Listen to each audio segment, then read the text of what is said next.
ante los ojos del mundo, ¿verdad?, se encuentra actualmente otra vez en los encabezados del periódico, en los medios de comunicación, el área geográfica del Medio Oriente, tal como la Biblia lo profetizó a través de los profetas hebreos hace miles de años.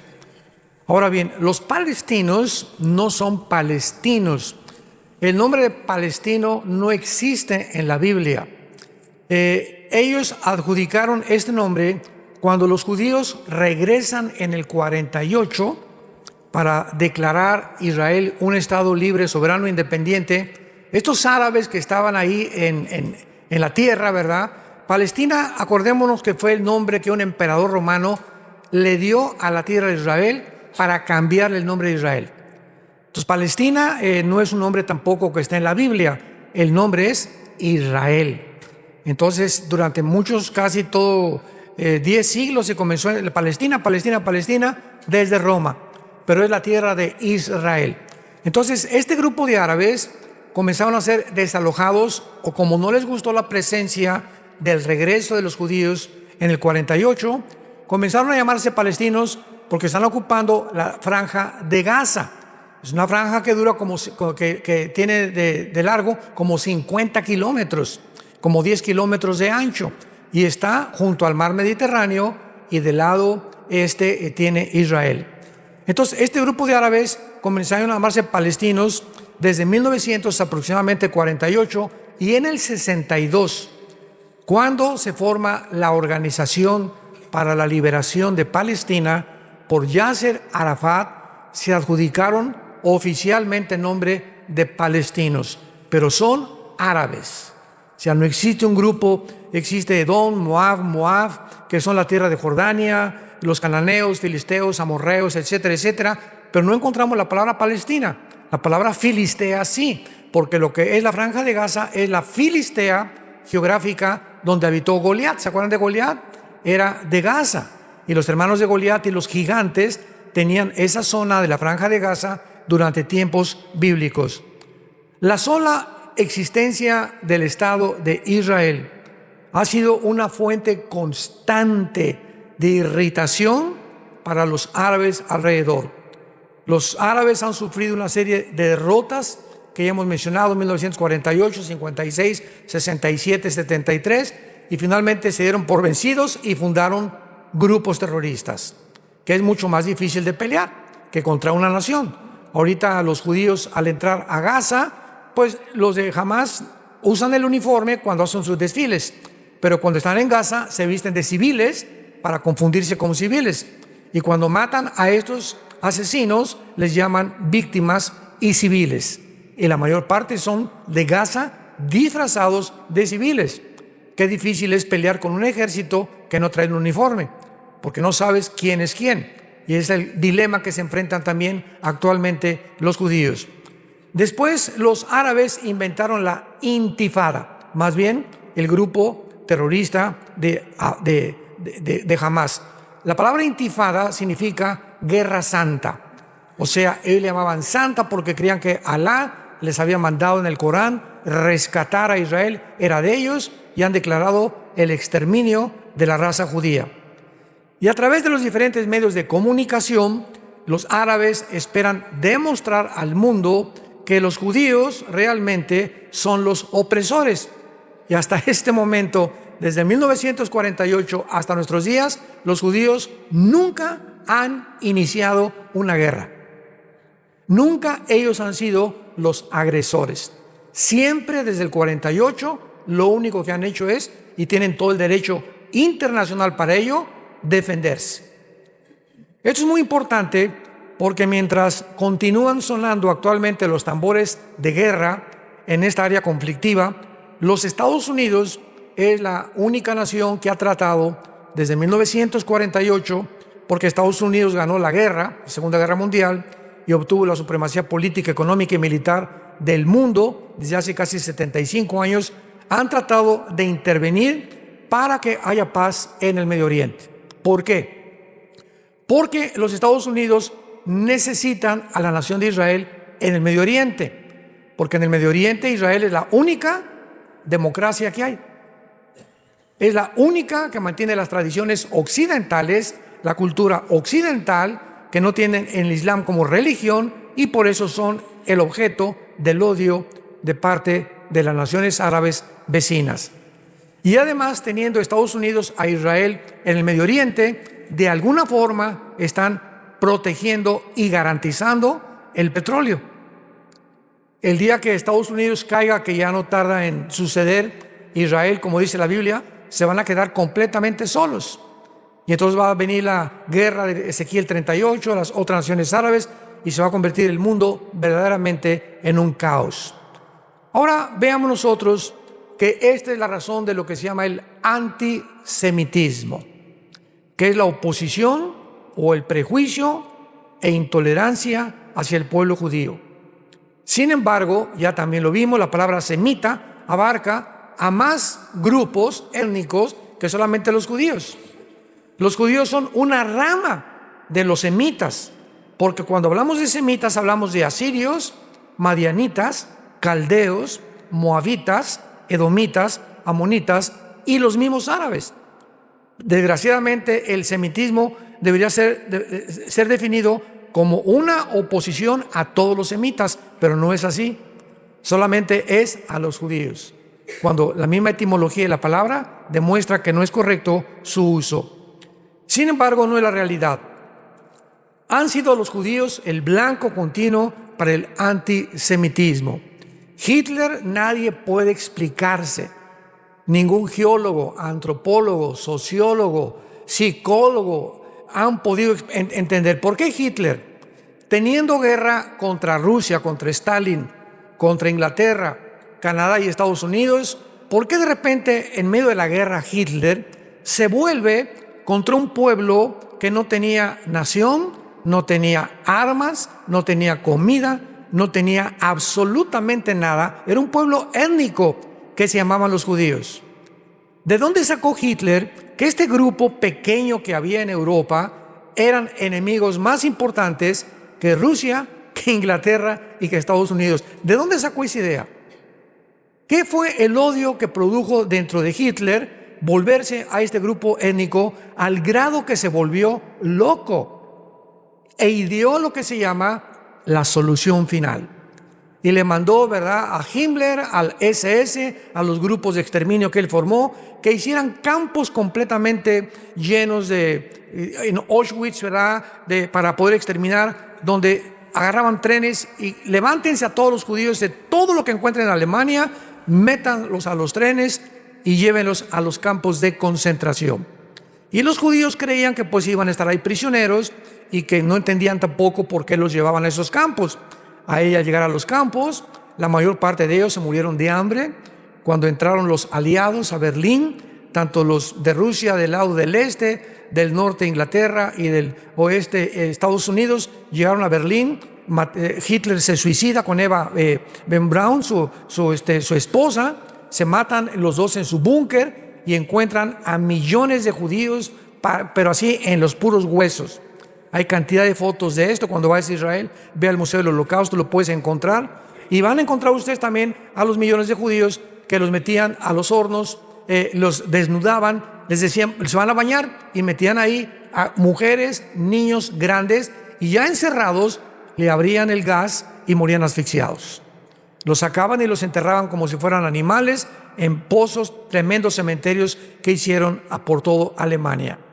Cuando llegan los aliados, descubren todos estos horrores y el casi 85% o el 90% de los alemanes, estoy hablando de 85 millones de alemanes, cultos, médicos, ingenieros, abogados, dentistas, licenciados. O sea, no estamos hablando de indígenas, estamos hablando de personas educadas. El 85 millones de alemanes fueron engañados y no detectaron realmente el veneno y el odio de Hitler por este grupo de judíos. Entonces los escritores, tú lees libros de la historia del Holocausto, vas a Israel al Museo del Holocausto y ves toda la historia de cómo los mataron, etcétera, etcétera, y han llegado inclusive los palestinos a negar que fue realidad. O sea, eso es absolutamente absurdo, ¿verdad? Y ridículo, ya es una locura. No, ni siquiera existió el Holocausto. Bueno, ve a ver las fotos y ve a ver todas las personas y los viejitos que tienen grabado el número tatuado que les grababan los nazis para distinguirlos que no fueran más que judíos. Entonces, ¿qué fue lo que puso este odio en Hitler? ¿Por qué se olvida de todos sus verdaderos enemigos y se concentra en un grupo que se llaman los judíos? La Biblia es el único libro que explica el odio de Hitler en contra de este grupo, esta raza judía, que es un grupo que él odiaba porque el mismo Satanás poseyó a Hitler. Él se levantaba a las 2, 3 de la mañana, Hitler gritando, y le decía a Eva Braun, su esposa: me están persiguiendo, empapado en sudor. Las mismas características que tuvo Sigmund Freud. Sigmund Freud se levantaba a la 1 o 2 de la mañana, empapado en sudor, gritándole a su esposa. En las mismas apariciones que tuvo Hitler también. Qué interesante está esto. Ya cuando unimos las piezas del rompecabezas, comenzamos a entender lo que había detrás de muchos hombres que se lanzaron como disques salvadores de la humanidad. Entonces, este odio, ¿verdad?, es producido por Satanás. ¿Por qué quería destruir Hitler a los judíos? Porque Satanás, Apocalipsis capítulo 2. Vayamos a Apocalipsis 12. Vean ustedes qué cosa más maravillosa es la Biblia. Dice en Apocalipsis capítulo 12, versículo 12: por lo cual, alegraos cielos y los que moran en ellos. ¡Ay de los moradores de la tierra y del mar! Porque el diablo ha descendido a vosotros con gran ira, sabiendo que tiene poco tiempo. El diablo, aunque no conoce específicamente ni el día del rapto, ni el día de la venida del Señor, sabe y calcula por la cronología que Dios dejó en la Biblia los tiempos, pero no el tiempo kairos, el tiempo exacto. Entonces, el diablo sabía que si los judíos regresaban a su tierra, comenzaría a contar la cuenta regresiva, Dios, de las profecías finales. Entonces, el diablo tenía que impedir, de alguna forma previó que iban a regresar a su tierra, porque desde que Teodoro Herzl, en el siglo XIX, fue un judío, comenzó a pensar en el sionismo, que es la idea de los judíos de recuperar la tierra. El diablo se dio cuenta que ya estaba moviéndose. Se hace la declaración Balfour, 1917. Los ingleses están de acuerdo en que regresen a su tierra, y Hitler surge como primer ministro de Alemania. El diablo tenía que destruir a los judíos. ¿Y quién fue su instrumento? Adolfo Hitler. ¿Por qué? Porque ya lo dijimos en la conferencia anterior, cuando los judíos regresan, comienza la cuenta regresiva de las profecías finales de la historia humana. Si los judíos no hubieran regresado, ¿quién va a reconstruir el tercer templo que menciona la Biblia? 2 de Tesalonicenses capítulo 2, Apocalipsis capítulo 11, etcétera, etcétera. Si el pueblo de Dios no hubiera regresado a Israel, ¿a quién iba a perseguir el anticristo?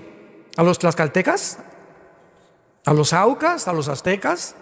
¿A quién iba a perseguir el anticristo? Si el pueblo judío no hubiera regresado, no se hubieran cumplido las profecías del Apocalipsis, que menciona al pueblo judío y a 12,000 de cada tribu, que Apocalipsis 7, que van a ser los últimos evangelistas del mundo. La iglesia va a fracasar en evangelizar el mundo, la iglesia es sacada del mundo, Dios se regresa otra vez con los judíos, y van a ser 144,000 evangelistas judíos los que van a terminar la profecía. Será predicado este evangelio y entonces vendrá el fin.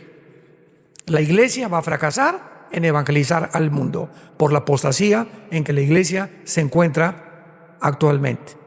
Entonces, todo esto no se hubiera cumplido si los judíos no hubieran regresado y no tuvieran patria. Seguirían exiliados, repartidos por todo el mundo. Entonces, Hitler fue poseído por un principado satánico con la única idea: mata a este grupo de personas. Y la gente no lo explica ni psicológica, ni psiquiátricamente, ni antropológicamente, por qué Hitler tenía ese odio con este grupo étnico llamados los judíos. Ahora ustedes lo entienden. Porque era importantísimo para el diablo impedir que formaran una nación, que se independizaran, porque entonces comenzaría su cuenta regresiva a contar.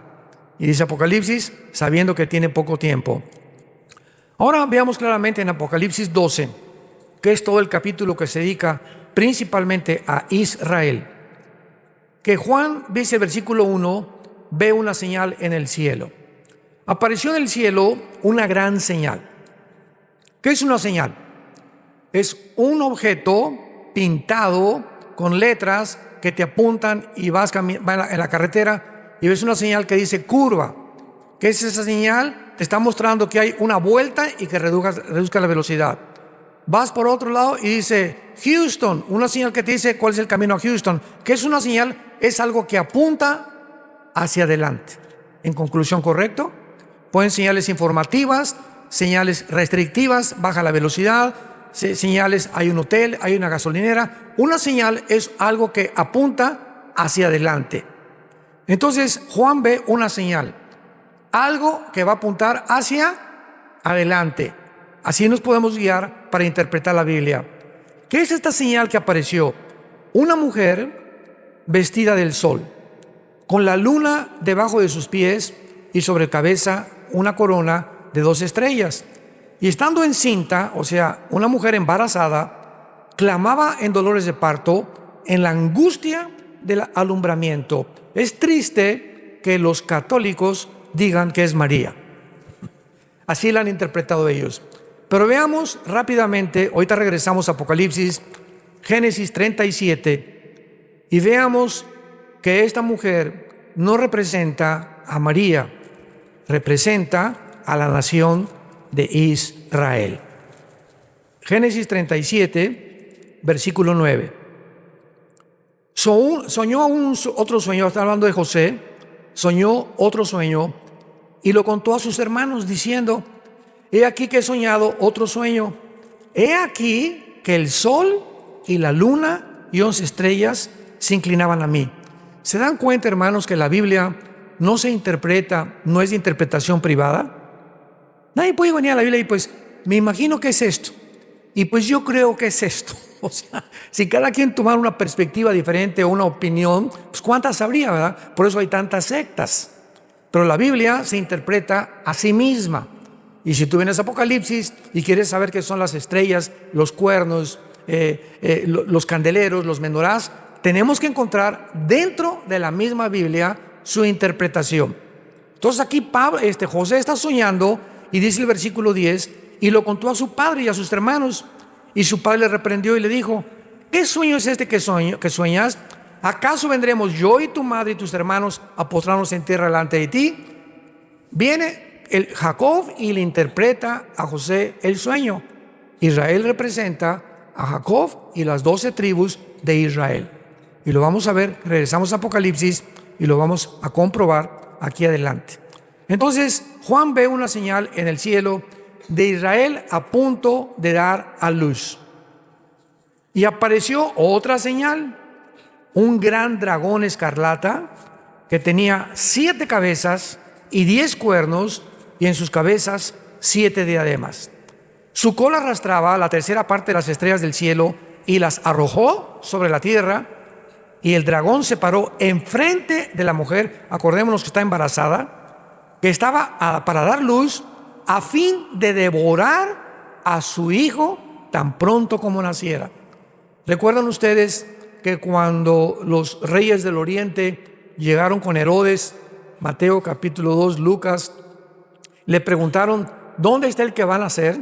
Y Herodes se entera de que hay una profecía de que iban a ser el Mesías. Y entonces Herodes, al enterarse de esto, que es lo que representa esta visión, manda matar a todos los niños menores de 2 años en Israel. ¿Se acuerdan?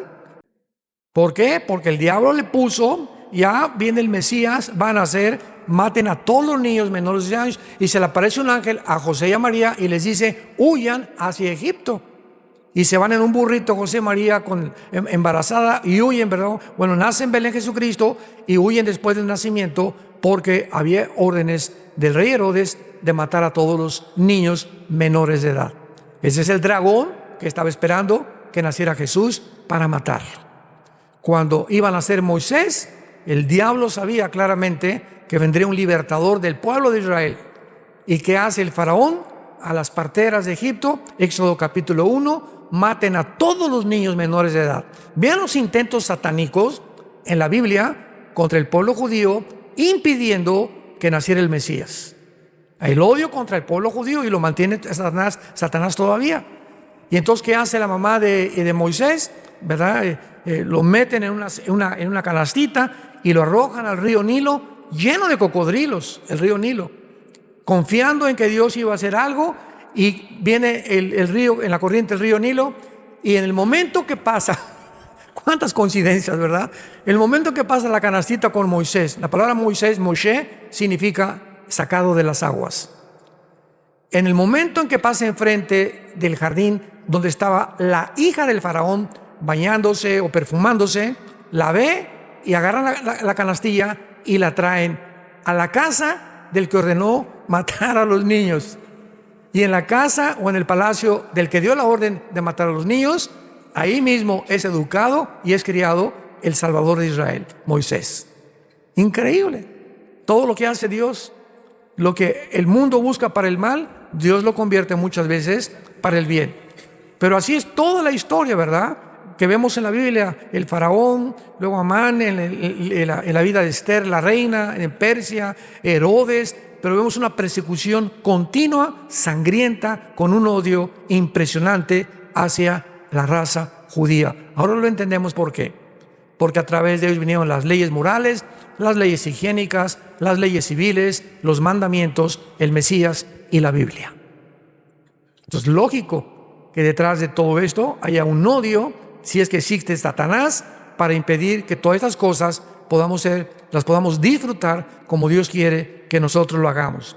Entonces vemos aquí en el versículo 3 de Apocalipsis 12 que el dragón escarlata, así se le llama al diablo, tenía 7 cabezas y 10 cuernos, de los cuales ahorita no hay tiempo de interpretar eso, y su cola arrastraba a la tercera parte de las estrellas del cielo. Aquí está hablando de la rebelión de Satanás, que no es Satanás. La palabra Satanás es un título, la palabra diablo es un título, su nombre es Lucifer. Lucifer. La palabra Satán en el hebreo significa enemigo, nada más. Y diablo significa acusador, el que acusa a los hermanos. Pero la entidad espiritual es Lucifer, que se llama el portador de la luz. Y Satanás o Lucifer nunca fue un ángel. Él no es un ángel caído, él era querubín. Los querubines, Dios crea a los ángeles. La palabra malak en el hebreo, ángel, significa enviado o mensajero, nada más. Los ángeles son los mensajeros a quienes Dios manda a este planeta desde el tercer cielo a traer mensajes a los hombres. Como Gabriel se le aparece a Daniel, Gabriel fue el que se le apareció a la Virgen María, etcétera, etcétera. Y los querubines es otro rango angelical que están arriba de los ángeles, jefes de los ángeles, que están en el trono de Dios. Y arriba del trono de Dios hay otro tipo de criaturas que se llaman serafines, que significan los que arden y los que dicen santo, santo, santo es el nombre del Señor. Isaías capítulo 6 del 1 al 5. Todos los serafines no se mueven de ahí. Los querubines, que era Satanás, él protegía el trono de Dios. Querubín protector está en Ezequiel 28, toda la creación de Lucifer. Y pregunta, ¿por qué se le llama querubín protector si el pecado no había entrado? ¿Por qué a Adán en el huerto del Edén le dice Dios, labra y cuida? Esa palabra en el hebreo es protege el huerto del Edén. ¿Protegerlo de quién? Los leones no mordían, no había veneno. Ahorita lo explico. Qué interesante, ¿verdad? ¿Nunca se han hecho esas preguntas? ¿Por qué nunca me las hacen? Ya cuando comenzamos a rascar la Biblia hay 1500 preguntas. Un cristiano que no tenga preguntas no lee la Biblia. En primer lugar, cuando Dios crea a los ángeles allá en el cielo, a los querubines, creó Dios a todas las criaturas con el potencial que pudieran revelarse. Cuando Dios creó el universo, Dios tenía 3 opciones. 1, no crear nada. Nada, así podía existir el Padre, el Hijo y el Espíritu Santo por los siglos de los siglos, porque Dios no necesita nada ni nadie. Número 2, crear criaturas que nunca se rebelaran, que nunca tuvieran la opción de volverse en contra de Él. Y número 3, Dios consideró en su sabiduría crear criaturas, tanto ángeles como seres humanos, que tuvieran la opción de escoger rebelarse voluntariamente contra Él. Vamos por orden. Número 1, filosóficamente no se puede comparar la nada con lo algo, que fue el clamor de Job en el capítulo 1 y 2 de Job, ¿se acuerdan? Job estaba tan alto, dijo: Señor, ¿por qué no morí al nacer? ¿Para qué nací? Hubiera mejor sido un aborto, dijo Job. He nacido para sufrir, para eso me trajiste al mundo. Él quería comparar que hubiera sido mejor no existir a existir. Más adelante se lo explica a Dios. Entonces está descalificada la primera opción, porque no puedes compararte nunca que la nada es mejor que lo algo. Número 2, si Dios hubiera creado un universo con criaturas que nunca hubieran tenido la opción de pecar, hubiéramos sido robots. Nos hubiera dado Dios cuerda, ámame, ámame, ámame, ámame, ponernos un chip, ¿verdad?, en la que siempre estuviéramos dirigiendo nuestra atención hacia Él. Y en tercer lugar, Dios optó por crear criaturas que tuvieran la libertad de escoger entre el bien y entre el mal voluntariamente, y finalmente juzgar a las personas que le rechazaron con las evidencias que Él dejaba, para que pudiera haber un universo de criaturas que le amaran voluntariamente. Ahora, fíjense ustedes en lo siguiente. Esto lo podemos aplicar políticamente. Si en un país solamente hay un candidato, como está pasando en todos lados, porque es un circo que hay otros candidatos, ya sabemos quién va a ganar, ya están apartados los que van a ganar. Entonces, realmente, en un país donde no hay una democracia limpia, no es democracia. Porque la palabra demócratos en el griego significa el gobierno del pueblo. El pueblo escoge a sus gobernantes sin opresión ni presión de ninguna circunstancia. Entonces, cuando no hay dos candidatos, ¿hay libertad? No hay libertad, porque solamente uno va a salir, ya está designado ese. Entonces tiene que haber dos caminos siempre, el bien o el mal. Además, si yo no conozco el mal, ¿cómo conozco el bien? Si Cristo no hubiera muerto en la cruz, ¿cómo hubiéramos conocido su amor? ¿Cómo hubiéramos estado convencidos de que Dios nos ama? Pero cuando yo conozco el mal y nazco en el mal y nazco en el pecado, y veo lo que el pecado ha hecho en mi vida, y veo el amor de Dios en la cruz, puedo apreciar realmente que Dios me ama, reconozco mi condición y corro a la cruz, porque encuentro la paz y la armonía y el perdón y la misericordia que mi alma necesita. Porque de tal manera amó Dios al mundo que dio. ¿En dónde demostró Dios su amor? Nos mandó palomitas del cielo. No, nunca mis hijos se van a enfermar, nunca va a haber guerra, nunca va a haber nada. No, Dios mostró su amor en una cruz. Como decía Billy Graham, el gran evangelista del siglo pasado, cada vez que tengo un problema, yo tuve el privilegio de estar con él 2 días en Acapulco, en México. Me escogieron a mí para ser su intérprete cuando fue a México. Fue un privilegio que Dios me dio en 1983-85 del siglo pasado. Y nos dijo Billy Graham a mi hermano que estaba conmigo, que es menor que yo, y a mí. Me dijo: cada vez, Armando, que yo veo hacia el pasado y dudo de Dios, y tengo problemas porque siempre todos tenemos dudas de Dios, si será o no será, si es esto o aquello, lo único que hago es siempre voltear y ver la cruz. Me quedó grabado, como no se imaginan, en mi alma. Ya no me pongo a pensar en ninguna otra cosa, solamente sé que Dios me ama. Ahí está la cruz. Y aunque no lo entiendas y pasen cosas que parezcan contradictorias en tu vida, ve la cruz. Dios te ama. De tal manera que dio a su Hijo en nuestro lugar. Esto es entonces lo que la Biblia revela de la rebelión. Y dice el versículo 5: y ella dio a luz un hijo varón. Sabemos que es Jesús, que regirá con vara de hierro a todas las naciones, y su hijo fue arrebatado por Dios y para su trono. Aquí nada más en el versículo 5 hay 2000 años de diferencia. Porque cuando nos dio Jesús, no gobernó con vara de hierro. Lo hará cuando baje del trono de Dios. Ascendió al cielo y va a regresar a gobernar con vara de hierro en el reino mesiánico o en el reino milenial. Y la mujer, ya sabemos que Israel, ¿se acuerdan? Ahora entendemos, la mujer, o sea Israel, huyó al desierto, donde tiene lugar preparado por Dios para que allí la sustenten por 2060 días, o sea, 3 años y medio. ¿Se acuerdan de Mateo 24:15? Ya tenemos otra pieza de rompecabezas. Jesús les dice a los judíos, Mateo 24 es específicamente a los judíos. En Mateo 24 no es el rapto, porque el rapto no estaba en el Antiguo Testamento. Recordamos, el rapto fue un misterio revelado en el Nuevo Testamento.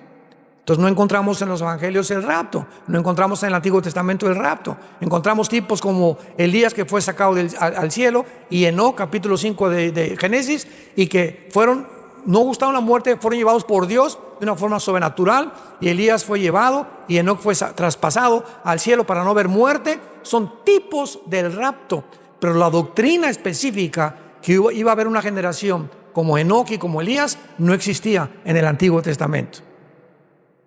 Entonces, ¿qué dice Mateo 24:15? Jesús a los judíos: cuando veáis la abominación desoladora que profetizó Daniel, cuando vean que el anticristo, aquí ya son los 3 años y medio de la primera parte de la tribulación, cuando vean que el anticristo entra al templo y pone una estatua de él, y violando, blasfemando ya el nombre de los judíos y traicionando el pacto con los judíos, en ese momento huyan a los montes. Y la mujer, después que Dios vio esto, huyó al desierto. Y que este lugar se llama Petra, que está al sur de Jordania. No sé cuántos de ustedes nos han acompañado cuando hemos ido a Israel, pero Petra es una ciudad de Aladino y el país de la lámpara maravillosa. O sea, es una ciudad que es un sueño. Tú llegas a Petra y antes de llegar hay un camino, pues como de aquí donde está esa bocina, así nada más, cabe una carreta con caballos y todo es empedrado, todo es pura tierra. Y es como casi 1 kilómetro, ahí te deja el camión y nos bajamos todos, comenzamos a caminar y al llegar a Petra te quedas así, ¿qué es esto? Es una ciudad incrustada en los montes, en las piedras, llena de camellos. Me acuerdo que a nuestra hija Salén me están ofreciendo 25 camellos por ella. Siempre mi hija se acuerda de eso, porque ella se acaba de casar hace 1 mes y medio, era la más chiquita que teníamos en la familia, y llegó un árabe, ¿verdad? Y 25 camellos, y dije, no, y total que nos seguimos caminando. Está soñando está en el desierto, pero todo es impresionante, las construcciones de Petra, es un sueño, que no sé ni cómo lo pudieron haber construido así. Y nos alcanza el árabe como a los 5 minutos, 40 camellos por tu hija. Le dije, te dije que no, por el amor de Dios. Y vamos a comer, falta como 40 minutos y me estaban esperando afuera. 500 camellos por tu hija. Le dije, ni aunque me des 1.000.000 de camellos por mi hija te voy a dar nada.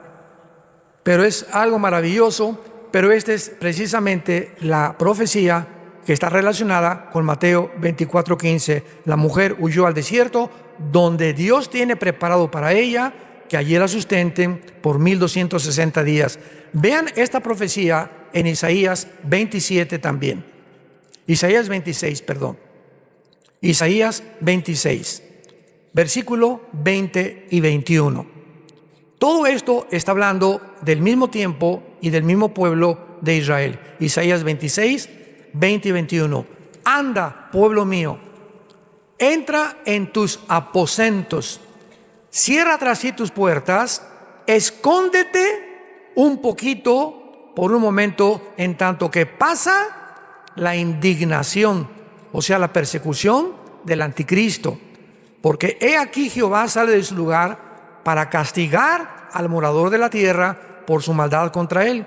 Y la tierra descubrirá la sangre derramada sobre ella y no encubrirá ya más a sus muertos. Aquí está hablando Isaías hace 2700 años, lo que después, 700 años después de Isaías, escribió el apóstol Juan. Y en penúltimo lugar, aquí mismo en Apocalipsis 12 regresamos, que van a estar protegidos los judíos, o un remanente de los judíos, por 42 meses, o tiempo y tiempo, si la mitad de un tiempo, o 1260 días. Y va a ser en ese tiempo, ya estamos al final de la tribulación, cuando hubo una gran batalla en el cielo. Miguel y sus ángeles luchaban contra el dragón, y luchaban el dragón y sus ángeles, pero no prevalecieron, ni se halló lugar para ellos en el cielo. Y fue lanzado fuera el gran dragón, la serpiente antigua que se llama Diablo y Satanás, el cual engaña. ¿Cómo termina la Biblia? Que el mundo seguirá siendo engañado, como actualmente. Ya no saben quién es el bueno, quién es el malo, quién es hombre, quién es mujer, si la vacuna es buena, si la vacuna es mala, si ese gobierno, si aquel gobierno. El mundo está en tinieblas, está en un caos el mundo entero, sumergido en una confusión, una falsa de identidad impresionante. El diablo, hay una energía satánica alrededor de los gobernantes y de las personas en el mundo que nos impide ver realmente cuál es el camino que hay que seguir. Jesús dijo: el que me siga tendrá la luz de la vida. La única luz, no hay otra. La única luz que hay en el mundo es esto.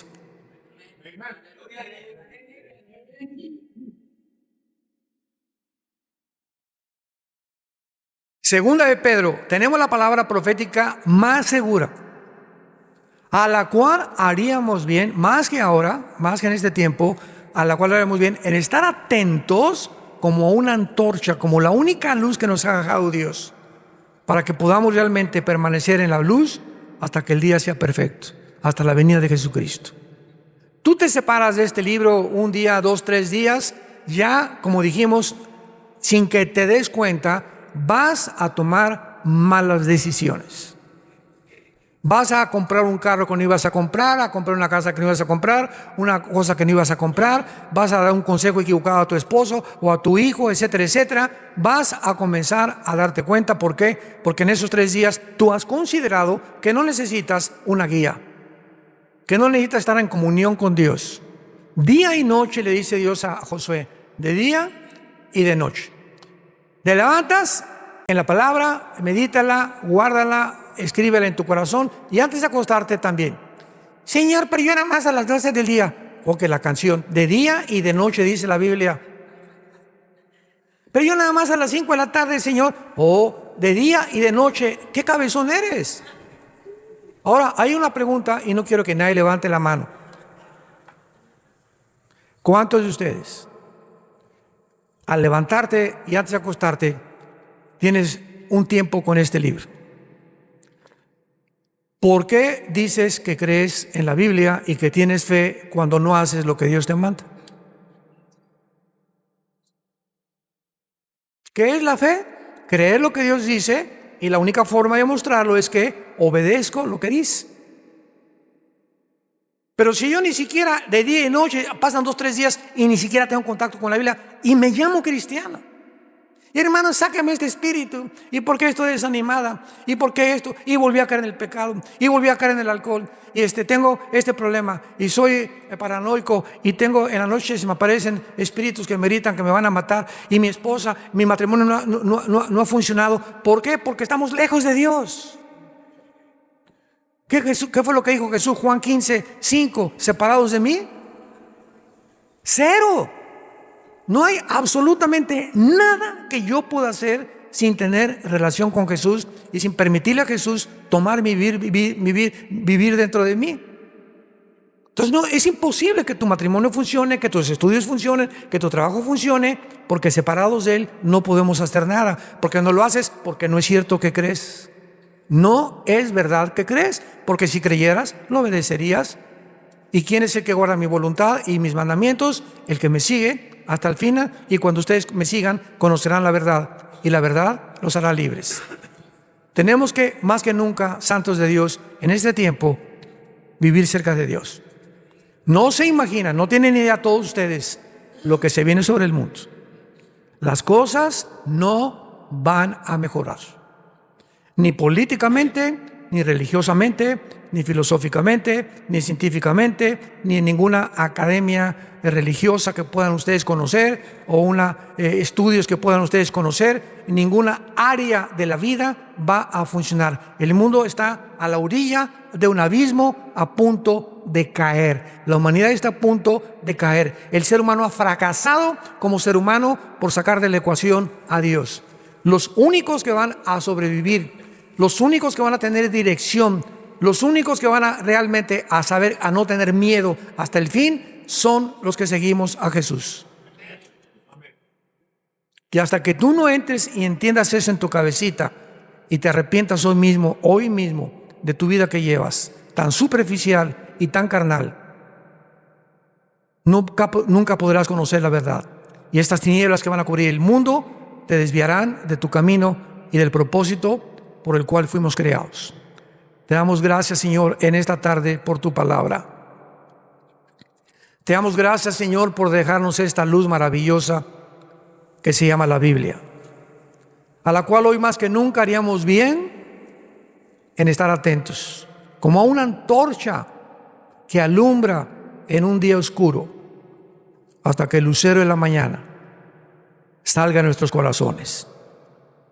Te damos gracias, Señor, porque nos has llamado a vivir cerca de ti, a conocerte y saber que realmente nuestros corazones sean afirmados, irreprensibles en santidad delante de ti, hasta la venida de nuestro Señor Jesucristo con todos sus santos. Gracias porque nos has llamado para tener herencia entre los santificados, para conocer la verdad y para que la verdad nos haga libres. Pedimos en oración que el amor de todos ustedes abunde más y más en todo conocimiento, para que siempre aprueben lo mejor, a fin de que sean sinceros e irreprensibles en el día de Jesucristo, llenos de frutos de justicia que son por medio de Jesucristo, para la gloria y la alabanza solamente de nuestro Dios.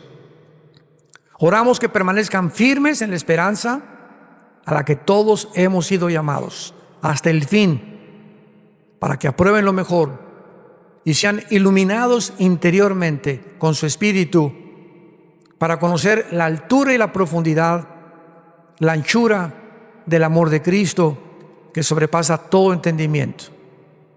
En este momento, si hay algo en tu vida, tú lo sabes, porque en este momento el Espíritu Santo está actuando poderosamente en tu corazón. Alguna área en tu vida que has fallado con Dios, arrepiéntete.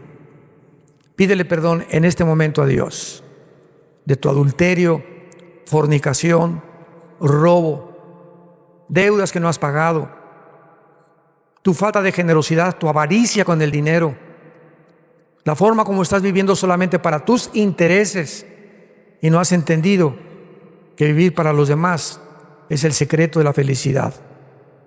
Jesús nunca vivió para Él mismo, sino para servirnos y dar su vida en nuestro lugar.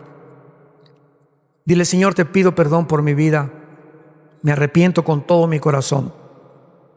Muéstrame en este instante todas esas áreas oscuras de mi vida, esos cuartos en mi vida que no te he permitido entrar, eso que yo creía que eran secretos en mi vida, tú los conoces. Y tú no puede haber secretos para ti. Tú conoces todas las cosas de mi vida. No te puedo esconder nada. Escudriñame, Dios, con tu espíritu, porque quiero vivir para ti. Una vida de santidad irreprensible hasta la venida de Jesús, mi bendito Salvador. Te pedimos, Señor, por Israel. Oramos por los líderes de Israel, que les dé sabiduría para estos dilemas que están enfrentando. Te pedimos por el pueblo palestino que ha sido víctima de un grupo terrorista que los ha atemorizado y usado como escudos, como carne de cañón, para justificar sus fechorías ante el mundo entero. Te pedimos por el presidente de Estados Unidos, Joe Biden. Señor, dale sabiduría. Guárdalo, Señor, y que tomen decisiones que bendigan a tu pueblo. Te pedimos por cada nación del continente americano, por los líderes mundiales, que haya luz, Señor, que puedan ver realmente la realidad y volverse a ti con todo su corazón. porque te lo pedimos y te damos las gracias en el nombre de Jesús. Amén.